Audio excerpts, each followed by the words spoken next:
the hell is that? He's not on my GPS, but he's on the damn radar. Far from the safety of shore in the freezing grip of the Bering Sea, the crew of Deadliest Catch stumbled upon something they could never have imagined.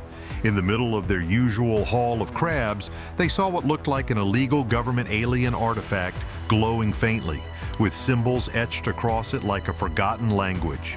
Their questions would only deepen as shadowy figures began to circle.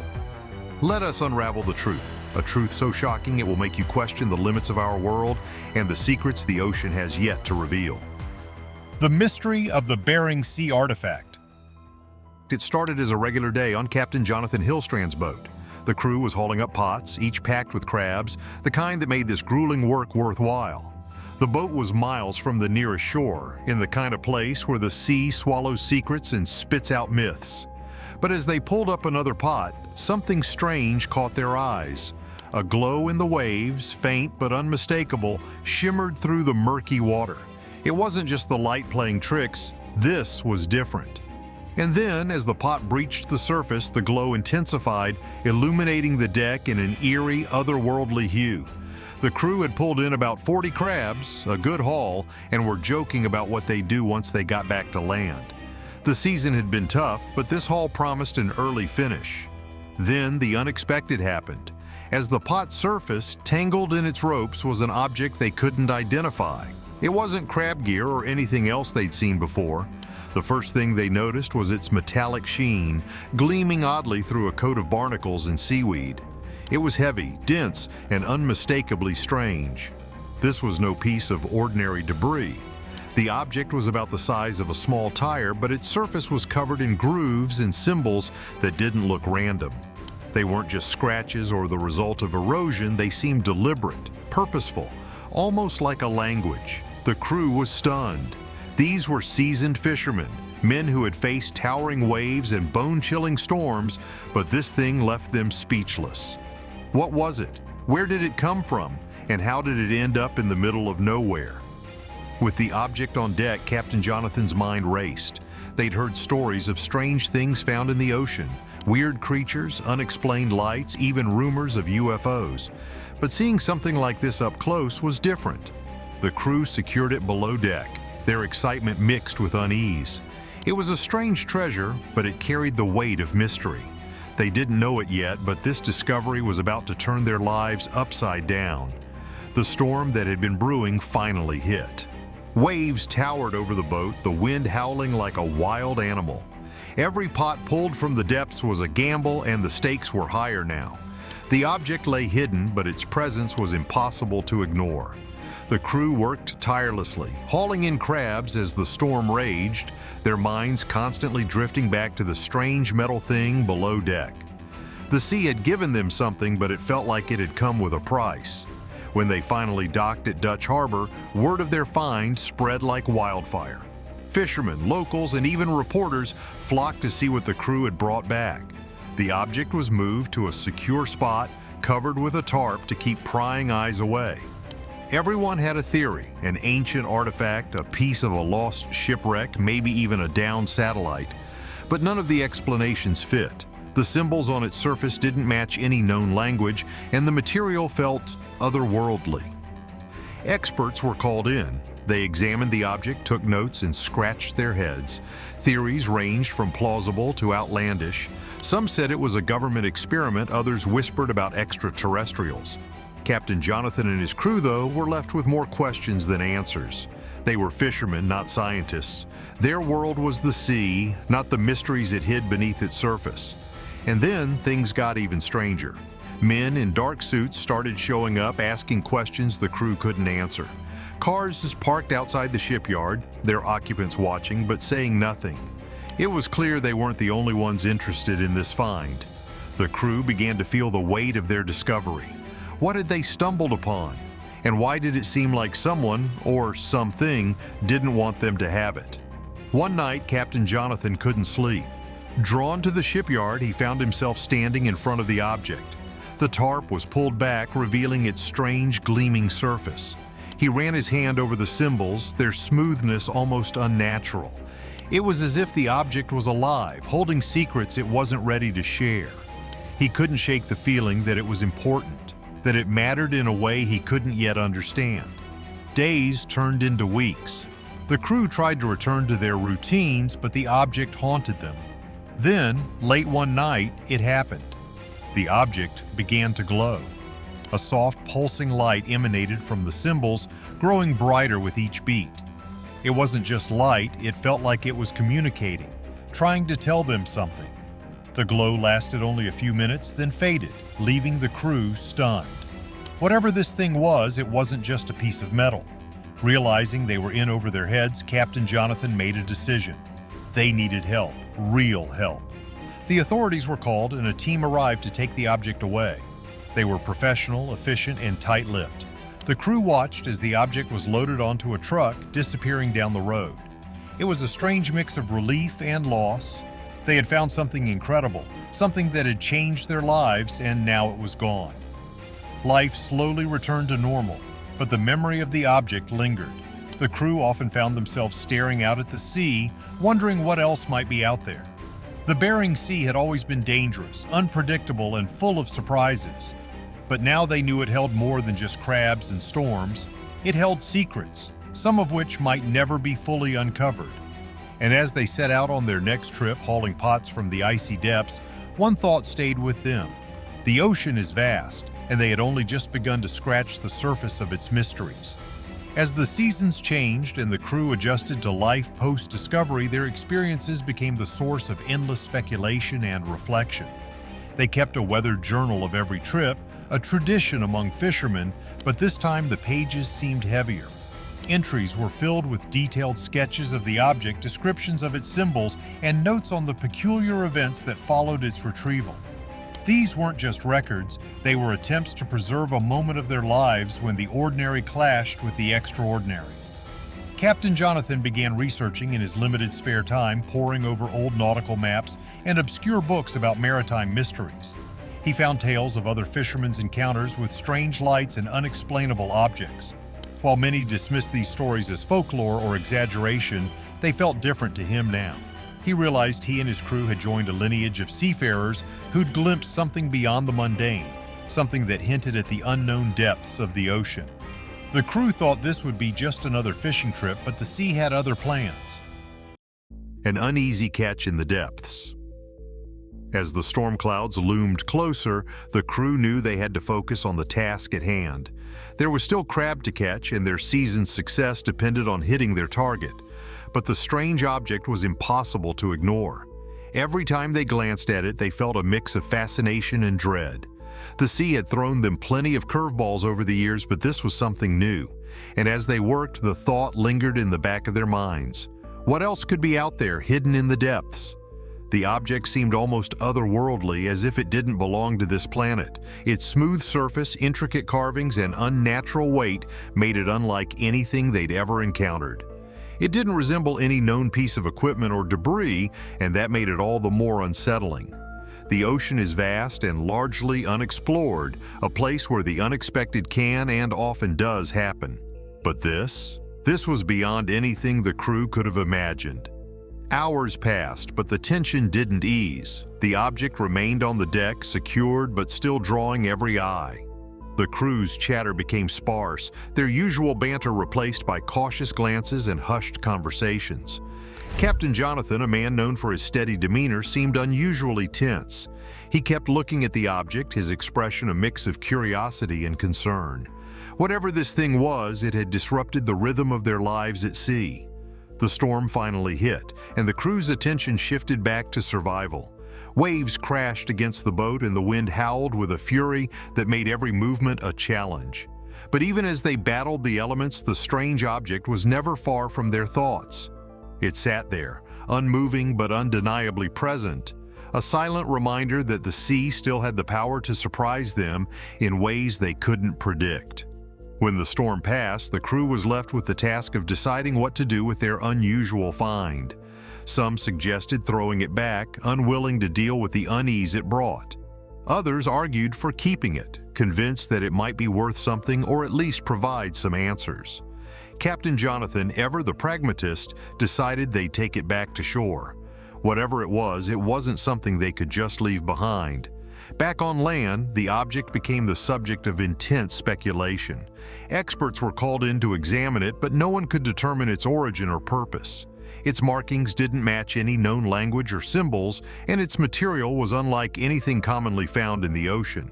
Some thought it might be a piece of experimental technology lost at sea. Others theorized it could be something far older, perhaps even ancient. The crew's discovery made headlines, drawing attention from scientists, historians, and conspiracy theorists alike. Everyone wanted to know where the object had come from and what it might mean. But for Captain Jonathan and his crew, it was a reminder of the unpredictable nature of their work. The sea is vast, strange, and full of surprises. And every once in a while, it offers up something that makes even the most seasoned sailors stop and wonder. The storm was still creeping closer, and tension gripped the crew. They had stashed the object out of sight, but it was impossible to forget. Every now and then, someone would glance toward the hidden compartment where it lay. They tried to stay focused on the job, pulling up crab pots one after another, but the ocean had turned restless. The waves slammed harder against the boat, and the air felt thick, almost like it carried a warning. The haul that day was incredible. Pot after pot came up loaded with crabs, their shells glowing red under the cold gray sky. It should have been a moment of celebration, but unease lingered like a shadow. Even as Captain Jonathan called the last pot aboard, signaling it was time to head back, his mind was elsewhere.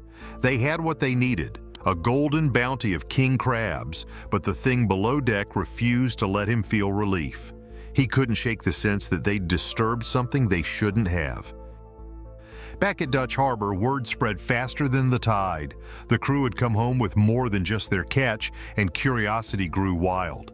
Fishermen, locals, even reporters started showing up, their questions spilling out before the crew could even dock properly. Was it a piece of history, a forgotten artifact from the depths, or something no one had ever seen before? Theories flew left and right, but no one had answers. Back on shore, news about what the crew found spread fast, but the questions it raised were just the beginning of what was coming. Locals wonder about the strange find. Captain Jonathan made sure the object stayed under wraps, tucked in the back of the shipyard far from prying eyes. He felt a strange protectiveness over it, though he couldn't explain why. Experts were brought in, but their guesses only added to the confusion. Some said it was part of a satellite that had fallen from space. Others thought it might be a fragment of an old ship lost to the unforgiving Bering Sea. Yet none of the theories fit. The object's markings weren't letters, nor were they random scratches. They were precise, deliberate, as if someone or something had carved them for a purpose. Days passed, and the crew tried to push the object from their minds, but it was impossible.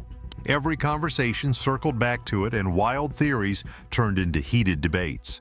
Some of the locals were convinced it came from a UFO, a piece of alien technology that had crashed into the ocean.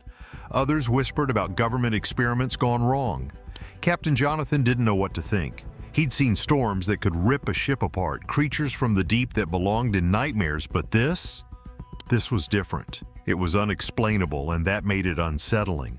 At night, Jonathan found himself wandering back to the shipyard. He'd stand in front of the covered object, staring at it like it might reveal its questions. The strange markings seemed to hum with an energy he couldn't describe. It felt like the object wanted to be understood, like it was waiting for something. But for what? That question haunted him, and it seemed the rest of the crew. The object's presence started to change things. The crew felt it too. They couldn't name it, but there was a heaviness, a sense that the object didn't belong here. Some of them began to wonder aloud if they should have just left it in the ocean. There was a growing fear that by bringing it aboard, they'd invited something into their lives they couldn't handle. One stormy night, rain pounded the rooftops and wind howled through the streets of Dutch Harbor. The crew gathered at a local bar, trying to shake the weight that had settled over them. They drank and talked, but the mood was grim. What should they do with the object? Some thought they should call in more experts, someone with real answers. Others argued it might be better to leave it alone, to bury it somewhere and forget it ever existed. Captain Jonathan sat quietly, lost in thought. He knew the ocean held things best left undiscovered, but now it was too late. They had it, and he couldn't shake the feeling that it was important, that it mattered in a way he couldn't yet understand. When the bar finally emptied and the storm raged on outside, Jonathan made his way back to the shipyard alone. The object was still there, hidden under its tarp. He pulled it back and ran his hand over its smooth surface. The markings seemed to glow faintly in the dim light, almost alive. Jonathan knew they had stumbled onto something much bigger than their small fishing world. Whatever it wasn't just a random piece of debris. It had a purpose, and it wasn't finished. The following weeks were tense. The crew returned to work hauling crabs as usual, but the object never left their thoughts. It was always there, a silent weight pressing down on them. People in town kept asking questions, their curiosity turning into obsession. Jonathan grew more guarded, keeping the object's location confidential. He felt the pressure mounting, but he wasn't ready to let it go. Theories grew wilder with every passing day. Some believed the object held ancient knowledge, something left behind by a civilization we'd forgotten. Others insisted it was proof of extraterrestrial life, a piece of evidence humanity wasn't ready to face. And then there were those who said it was cursed, that it carried bad luck for anyone who touched it. The crew's unease grew. Small accidents started happening on the boat. A line snapped, narrowly missing one of the deckhands. Equipment failed without warning. Each mishap added to their fear, making it harder to dismiss the idea that the object was more than it seemed. With strange people now watching them, the crew felt their find was dragging them into something much bigger and much harder to escape. The glow that changed everything. One night, Jonathan stood alone at the shipyard, staring at the object like he had so many times before. The storm clouds overhead seemed to mirror his thoughts, heavy and unrelenting. He knew he couldn't keep it hidden forever. Something had to be done. But what? Destroy it? Hand it over to the authorities? Or keep it and risk the unknown? Against his instincts, Jonathan let the man examine their strange discovery. The man's questions were vague, his notes hurried, and he left just as strangely as he arrived, promising to follow up. Yet something about him felt off, too eager, too confidential. It was as if he already knew more than he was letting on. Soon after, things started to feel strange. Men in dark cars began to linger near the shipyard. Their presence was quiet but noticeable, as if they were keeping tabs on the crew. The uneasy feeling grew heavier with each passing day. Jonathan couldn't shake the thought that they had stumbled upon something far bigger than they could understand. He began to regret pulling the object from the ocean. But it was too late. The object was here, and it wasn't going anywhere. As much as they tried to carry on with their lives, the sense of being watched was impossible to ignore. The crew started to whisper about the cars, about the investigator, and about the strange feeling that trouble was coming. Then came the night when Jonathan was startled awake by a noise outside his window. The darkness outside revealed nothing, but the feeling of being watched was suffocating. He knew the object was drawing dangerous attention. By morning, he had gathered the crew to decide their next move. Should they keep it and continue to unravel its questions, or should they hand it over to someone who might be better equipped to handle it? The crew was divided. Some wanted to get rid of it and avoid the growing risk, while others felt they had a duty to uncover its purpose. Ultimately, they decided to keep it, moving it to a hidden location away from the prying eyes of the shipyard. Yet the sense of unease only grew stronger. Days turned into weeks, and the constant tension began to wear them down. They didn't have any answers, only the weight of the object and the unrelenting fear that came with it. The nights were the hardest, filled with restless sleep and a lingering dread that someone was coming for what they had found. Then one night, everything changed. As they were gathered near the hidden object, it began to glow. The faint light pulsing from its surface grew brighter, illuminating the cryptic symbols etched into it. The glow seemed alive, as if the object were trying to communicate something. The crew watched in awe and terror, frozen by the surreal sight. The glow lasted only a few minutes before fading, leaving the crew in stunned silence. Whatever this object was, it was far more than just a piece of metal. Jonathan knew they couldn't handle this alone. They needed real help, experts who could understand what they were dealing with. It wasn't an easy decision, but he made the call to contact the authorities. He explained what they had found, sparing no detail. By the next day, a team arrived in Dutch Harbor. These were not your average officials. They were serious, efficient, and gave no indication of their true purpose. They loaded the object onto a secure truck and drove away without a word of explanation. The crew watched as it disappeared down the road, a mixture of relief and sadness washing over them. Their lives had been turned upside down by this discovery, and now, just like that, it was gone. Slowly, life returned to something resembling normal. The crew went back to the sea, to the familiar rhythm of fishing and waves. Yet the memory of the object lingered. Late at night, under the vast canopy of stars, they would talk about it. Where had it come from? What was it? And most importantly, what would happen to it now? They knew they would likely never get the answers they craved. But in a way, that was okay. They had been part of something extraordinary, something that few people could even imagine. The object had changed them, left a mark that no amount of time could erase. And though it was gone, its story was far from over. And this object is not the only strange thing in the sea. Oceans, stretching as far as the eye can see, have always felt a little too big, a little too deep, and way too mysterious for comfort. People across the world have tried to explain the unexplainable, crafting wild stories of monsters lurking beneath the waves. But what if some of those tales aren't just flights of fancy? Let's dive into the murky waters of sea legends, where truth and fiction tangle like fishing nets. Take the Kraken, for example. Imagine you're on a wooden ship in freezing Scandinavian waters, and suddenly something with tentacles longer than your boat's mast emerges from the deep. Sounds like a sailor's worst nightmare, right? That's how the Kraken, a beast as big as a mountain, was born. While stories had it sinking entire ships, it's likely inspired by giant squids, those deep-sea giants that can stretch over 13 meters long. Rarely seen, their ghostly appearances fueled tales that made sailors' hearts race. Then there's the Leviathan, a creature straight out of ancient texts, described as a monster so massive it could rival the oceans themselves.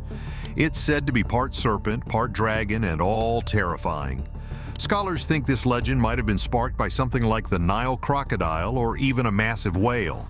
Picture someone seeing a crocodile's jaws snap shut or a whale's tail vanish into the waves for the first time. It's easy to see why they'd think they'd met a demon of the sea. How about the Espidachelone? Imagine landing on what you think is an island, only for the ground to move and pull you underwater. This legend of a turtle or whale so huge it fooled entire crews probably came from sightings of whales or even unusual shoals that briefly broke the surface. In a time without GPS, a whale's back in the fog could absolutely look like a new landmass. A tragic mistake, but also a perfect setup for a monster myth. Then we have sirens, those enchanting creatures that made sailors crash their ships with just a song. Originally, they weren't even mermaids, but bird-women hybrids from Greek mythology. Over time, their image morphed into the more familiar half-human, half-fish beings. Manatees or dugongs, with their oddly human-like features, likely fueled these stories. Imagine months at sea, sleep-deprived, and spotting a curious sea cow. Add a splash of loneliness and imagination, and suddenly you're writing home about a dangerous beauty singing from the rocks. Now, let's swirl into Charybdis, a name that practically screams whirlpool of doom. In Homer's Odyssey, she was a monster living in a strait, swallowing everything in her path. This might actually come from natural whirlpools or strong tidal currents. Back then, no one had a science book explaining these phenomena, so why not blame a sea beast? Jormungandr, the Norse Midgard serpent, wraps around the entire world, or so the legends say. It's supposed to rise up during Ragnarok, the Norse version of the apocalypse. Real-life sightings of enormous serpentine creatures, like the oarfish that can reach 11 meters long, probably gave this myth its scaly roots.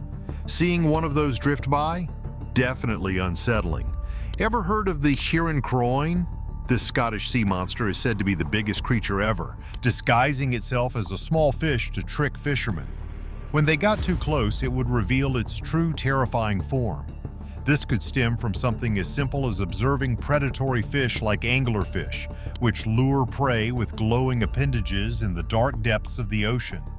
Japan's Umebozu takes a different approach to terror. Instead of dragging you under, this ghostly sea spirit, often described as having a round, bald head, just appears out of nowhere to wreck your day. Some say it might be based on basking sharks, which can loom large in the water with their strange humanoid silhouette. In the sunny Caribbean, people tell tales of the lusca, a part shark, part octopus hybrid that haunts underwater caves and blue holes. It's not hard to imagine how encounters with creatures like the tiger shark or even giant octopuses inspired this myth. Blue holes are mysterious enough without throwing a monster into the mix. The bakunawa from the Philippines is a little more cosmic. This dragon serpent is said to swallow the moon, causing eclipses. While its aquatic ties are strong, the legend might have started from real sightings of large snakes swimming in the ocean. The idea of a celestial eater? That's just adding flair. Finally, let's revisit Homer for Scylla, the six-headed menace living opposite Charybdis. She'd snatch sailors off their decks with her snake-like necks. While it's easy to see her as pure fiction, some believe she might represent the dangers of coastal rock formations which could snatch ships in rough waters.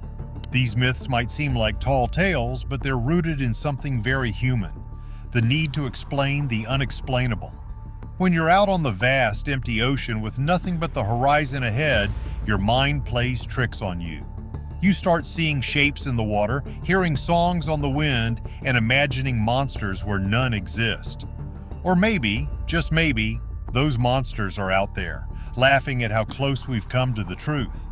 Is this glowing object a strange natural phenomenon, or could it be evidence of something the government doesn't want us to know? Tell us your thoughts, and remember to like and subscribe for more.